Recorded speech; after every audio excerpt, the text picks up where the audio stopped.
हम सब जानते हैं कि जय भीम का मतलब क्या है। जय भीम का मतलब है डॉक्टर आम्बेडकर की जय। डॉक्टर आम्बेडकर की जय का मतलब है उनकी विरासत और आदर्शों तथा उनके द्वारा देश को दिए गए संविधान, इन सब की जय। डॉक्टर आम्बेडकर के नेतृत्व में बना हमारा संविधान सभी देशवासियों को समानता का मूल अधिकार देता है। इस मूल अधिकार के कारण हर एक भारतवासी गरिमा में पूर्ण जीवन जी सकता है।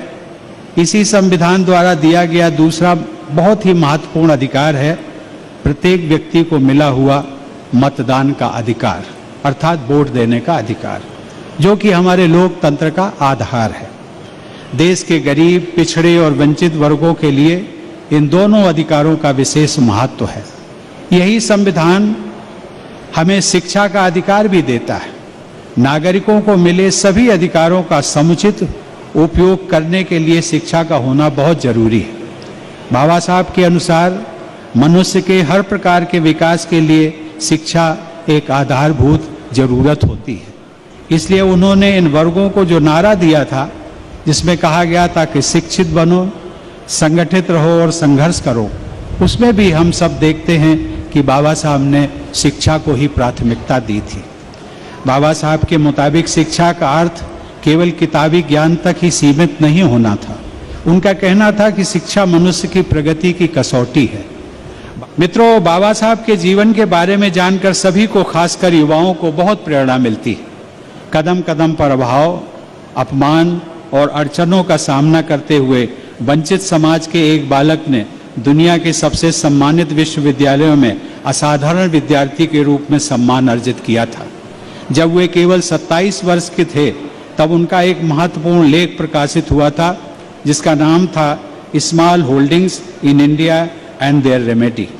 उस लेख के द्वारा डॉक्टर आम्बेडकर एक अर्थशास्त्री के रूप में स्थापित हो गए थे।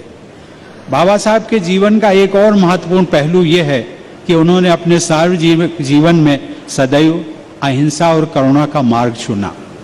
जिन मुद्दों पर बाबा साहब को आम जनता का हित दिखता था, उन मुद्दों को वो हमेशा अहिंसा के रास्ते पर चलकर आगे बढ़ाते रहे और अंततोगत्वा उन्हें सफलता भी मिली। देश की महिलाओं को संपत्ति में बराबरी का दर्जा दिलाने के लिए उन्होंने केंद्रीय मंत्रिमंडल से इस्तीफा तक दे दिया था।